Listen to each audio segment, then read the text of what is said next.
नमस्कार मैत्रिणी, मी आहे अंकिता आणि तुम्ही पाहत आहात फॅशन टेलर चॅनल। आज आपण 3/4 स्लीवची कटिंग आणि स्टिचिंग पाहणार आहे। सर्वप्रथम आपण अस्तरवरती कटिंग पाहूया।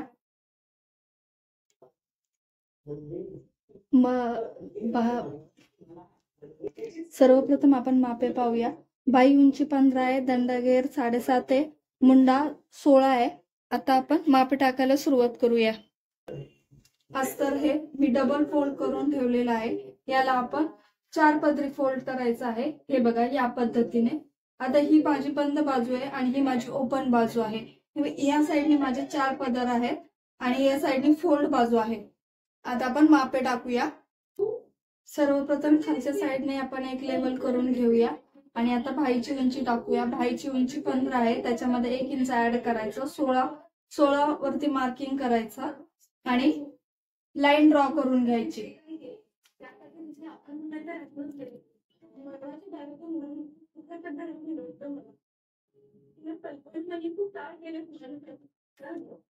आता आपण वरच्या साइडने 3 इंच खाली यायचं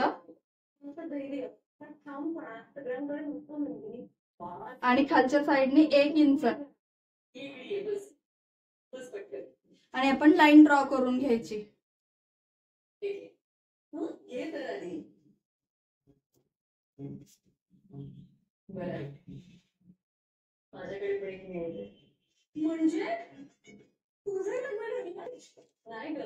आता आपलं दंडगेर 7.5 आहे, त्याच्या निम्मे करायचे। 3.25 येतात, 3.25 वरती एक मार्किंग करायची आणि 2 इंचाचं मार्जिन ठेवलेलं आहे। आपण 2 इंचाचं मार्जिन ठेवायचं आणि स्ट्रेट लाईन खाली ड्रॉ करून घ्यायची।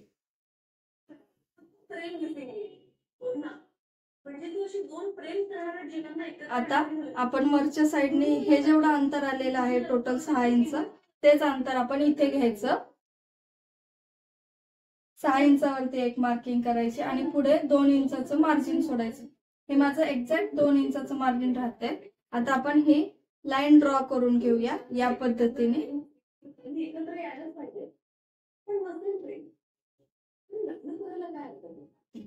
आता 6 इंचाच्या निम्मे 3 इंच येतात, 3 इंचाच्या वरती आपण एक मार्किंग करायची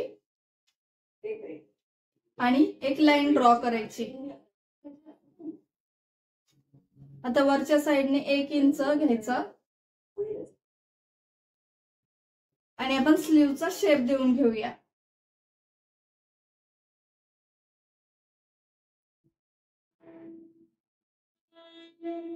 या पद्धतीने आता आपण हे मुंडाचा शेप दिलेला आहे, तो बरोबर आहे की नाही ते कसं चेक करायचं हे मी दाखवते।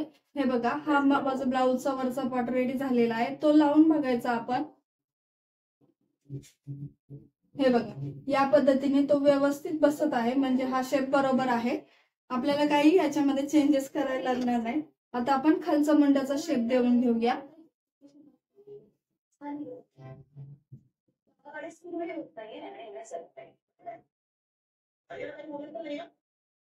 आता हे आपण कटिंग करून घेऊया।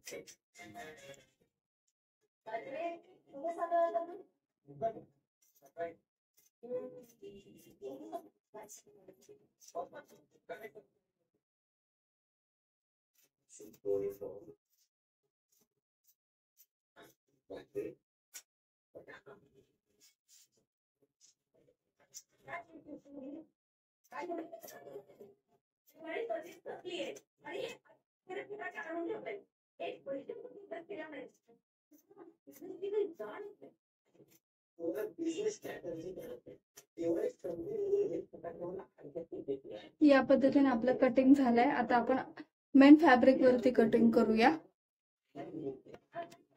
आता आपण या स्लीवला या पद्धतीने ठेवूया। आता आपण काठला डबल करणार आहे, तर मग काठ आहे ना आपण या पद्धतीने ठेवून घ्यायचं आहे। काठची उंची वजा करायची आहे काठची उंची मोजून घ्यायची आधी. काठची उंची आपली 4 इंच आहे. मग 4 इंच खालच्या साईडने सोडून द्यायचं. हे बघ, हे 3.5 होतं ते 4 इंच. आणि आपण डबल काठ जोडणार आहे, त्यासाठी हे या पद्धतीने ड्रॉइंग करून कट करून घेऊया. आता आपण हे साईडला काढून घेऊया आणि ड्रॉ केलेले आहे ते कट करून घेऊया.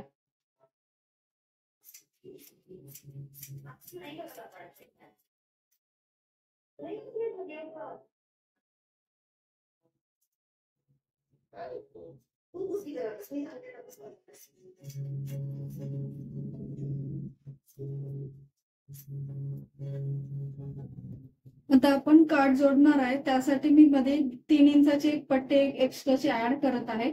ती आधी आपण जोडून घेऊया आणि नंतर मी तुम्हाला फायनल लुक दाखवते. या पद्धतीने ही याला जोडायची आणि ही काठ याला जोडायचं. या पद्धतीने आपण जॉईन करायचं आहे.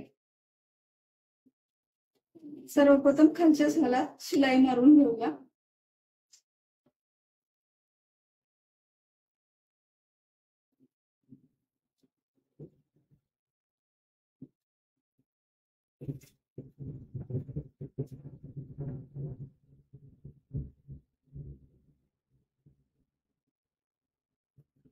आता एक्स्ट्राचे कापड कट करून घेऊया.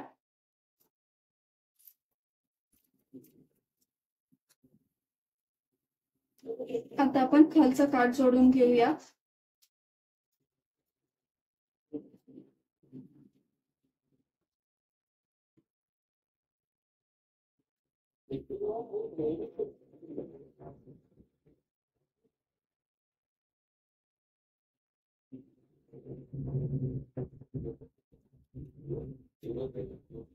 या पद्धतीने आपली स्लीव्स दिसत आहे. आता आपण हिला अस्तर जोडूया. त्याआधी आपण याच पद्धतीने दुसराही स्लीव्हचा भाग दुसऱ्या हाताचा रेडी करून घेऊया. आता आपण अस्तर जोडूया. यासाठी अस्तरला मी या पद्धतीने ठेवलेलं आहे आणि एक अस्तर आपण खालच्या साईडने टर्न करून घेणार आहे खालच्या स्लीव्स वरती. म्हणजे आपली स्लीव्स ही एकाच ह्याची होती, एकाच हाताच्या 2 स्लीव्स होत नाहीत. म्हणजे हे बघा अशा पद्धतीने. आणि हे आता आपण शिलाई मारून घेऊया. आता स्लीव्हला अस्तर जॉईन करण्यासाठी सरळ पार्ट वरती मी अस्तरचा पार्ट ठेवलेला आहे आणि आता खालच्या साईडने स्टिच मारून घेते.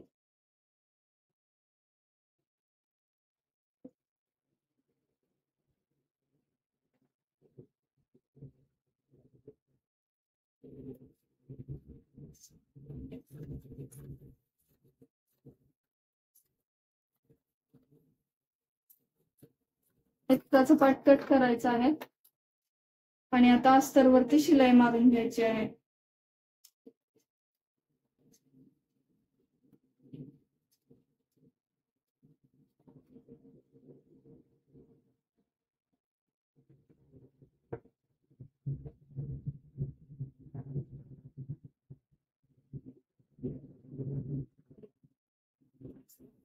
आता अस्तरला या साईडने टर्न करून घ्यायचं आहे आणि अस्तरच्या साईडने संपूर्ण साईडने शिलाई मारून घ्यायची आहे.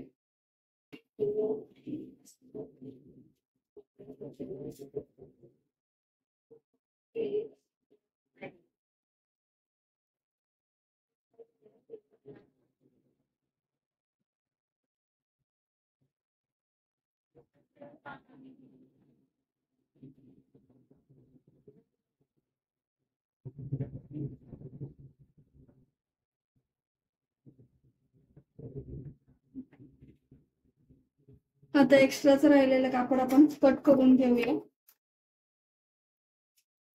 हे पहा आपला ब्लाउजला अस्तर लावून झालेला आहे. आपला फ्रंट पार्ट हा अशा पद्धतीने दिसत आहे. त्याच पद्धतीने आपण दुसराही पार्ट रेडी करून घेऊया. या पद्धतीने आपल्या दोन्ही स्लीव्हला अस्तर जॉईन झालेले आहे. याच पद्धतीने तुम्ही स्लीव्ह 3/4 कटिंग करून स्टिचिंग करू शकता. साधी स्लीव्ह आणि 3/4 स्लीव्ह मध्ये फक्त उंचीचा डिफरन्स आहे. जर तुम्हाला व्हिडिओ समजला नसेल तर तुम्ही साधी स्लीव्हचा व्हिडिओ माझ्या चॅनलवर आहे, तुम्ही तो पाहू शकता. जर व्हिडिओ आवडला असेल तर व्हिडिओला लाईक करा, शेअर करा, सबस्क्राईब करा. थँक्यू.